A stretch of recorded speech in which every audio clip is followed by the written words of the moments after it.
Une fois de plus, c'est une grâce pour moi, une bénédiction de vous retrouver et d'échanger encore sur ce nouveau thème. Qu'est-ce que la Bible et pourquoi utiliser la Bible? Vraiment, frères et sœurs, avant la prière, j'aimais dire le Seigneur Jésus est merveilleux. Il est merveilleux dans toutes ses grâces et dans toutes ses bénédictions, dans toutes ses ordonnances et dans tous ses bienfaits, dans notre vie et dans les vies susceptibles antérieures. Bon, je vous expliquerai pourquoi je dis cela et nous verrons ensemble comment il est bien, comment il est si merveilleux dans sa grâce et sa bénédiction. Passons tout de suite à la prière. Ô roi des rois, Seigneur des seigneurs, en Jésus-Christ, la grâce d'écouter ta parole une fois de plus en ce jour nous inonde et nous avons besoin de toujours intensifier cela en toi. Viens et donne-nous le discernement vocationnel pour la mise en pratique et l'exercice à bien de ta parole. Règne et demeure, roi des rois, Seigneur des seigneurs. Ta présence nous incombe de grâce. Amen.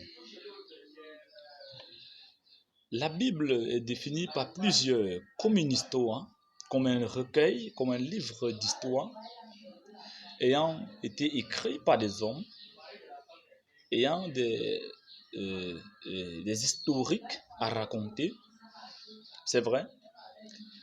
Mais nous, chrétiens, nous définissons la Bible comme étant un recueil de lois de sainteté, un livre de sainteté, de pureté, ayant des connaissances du peuple, des disciples et des prophètes de l'Éternel dans des temps anciens, des manifestations qui nous mettent en garde pour une vie meilleure. Elle est aussi un testament d'un héritage laissé par les pères à leurs fils, qui nous sommes aujourd'hui. Elle nous permet de connaître comment vivre, marcher, écouter et apprendre. Elle est aussi un recueil qui nous permet d'apprendre une connexion avec l'Éternel, notre Dieu, comment entrer en contact avec lui, comment vivre selon ses desseins et vivre une vie accomplie envers lui. Ce livre est aussi un moyen de communication directe avec le Saint-Esprit. Nous ne pouvons pas marcher et vivre d'une vie sainte si lui, l'Éternel des armées, ne nous donne pas ses recommandations. Nous avons besoin de la Bible pour pouvoir chasser le démon, besoin de la Bible pour pouvoir enseigner, besoin de la Bible pour pouvoir connaître Dieu, besoin de la Bible pour pouvoir savoir ce que Dieu attend de nous, connaître la Bible pour pouvoir connaître ce que nous attendons de Dieu, ou le don, ou la grâce que Dieu nous a donnée, que nous utiliserons et que nous vivrons après notre mort, ou pendant notre parcours ici sur terre. Voilà ce qu'est l'importance et l'utilité de la Bible. Il est écrit dans Osée 4, dans Josué, chapitre 1, verset 6, que ce livre de la loi ne s'éloigne point de ta bouche, médite-le jour et nuit, afin de réussir. Médite-le jour et nuit, qu'il ne s'éloigne point de ta bouche. Jean 11, verset 8, si je ne me trompe pas, il a été écrit, ne t'ai-je pas dit que si tu crois en moi, tu verras ma gloire. Ainsi, à travers la Bible, on comprend que le Dieu Tout-Puissant, qui s'est manifesté en Jésus-Christ, nous a laissé les recommandations que si nous croyons en lui, nous verrons sa gloire. Romains 12, verset 1, il nous dit, je vous exhorte à utiliser votre corps comme un sacrifice vivant, saint, agréable à l'Éternel. Ainsi, à travers la Bible, on comprend que notre corps est le temple de Dieu et que nous devons l'utiliser à bon escient.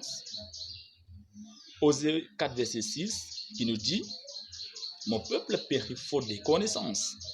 Là, cette Bible nous dit que nous devons utiliser la connaissance de Dieu afin de connaître comment mettre en pratique et de vivre d'une vie sainte pour ne pas être détourné.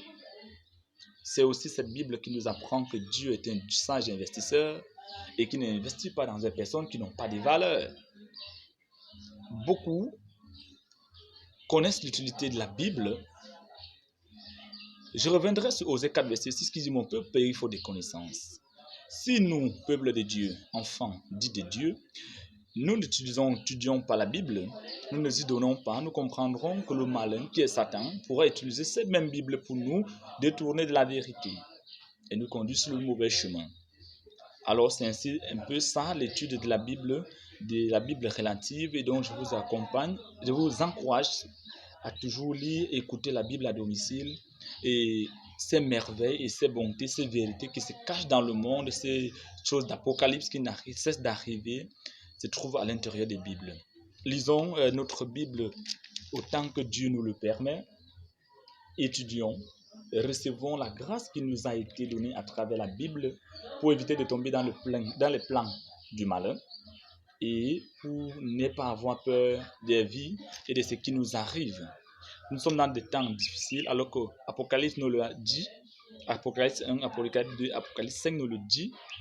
Si nous ne l'avons pas lu, comment connaîtrons-nous? Donc, le livre est un don de Dieu donné à son peuple. La Bible est un don de Dieu donné à son peuple pour mettre en pratique, en exécution ses bienfaits. C'était tout l'essentiel pour aujourd'hui. Que la grâce de Dieu vous protège et vous accompagne tout le long de votre vie sur le parcours de la terre, et que son amour puissant nous donne de connaître et de continuer à vivre selon ses œuvres. Seigneur, merci de nous avoir permis d'étudier et de connaître ta Bible en ce peu de temps. Elle nous a été efficace et effervescente. Continue-nous à nous édifier et à nous donner cette grâce pour connaître et pour apprendre. Que la grandeur de ton nom soit exaltée et soit dominée sur toute la terre. Règne et veille à Maître suprême. Par ton Fils Jésus, nous t'avons prié. Amen. À la prochaine pour une nouvelle histoire. Sur ce, portez-vous bien et que la grâce du Tout-Puissant, le Dieu de Jacob et d'Abraham, soit avec vous. Merci.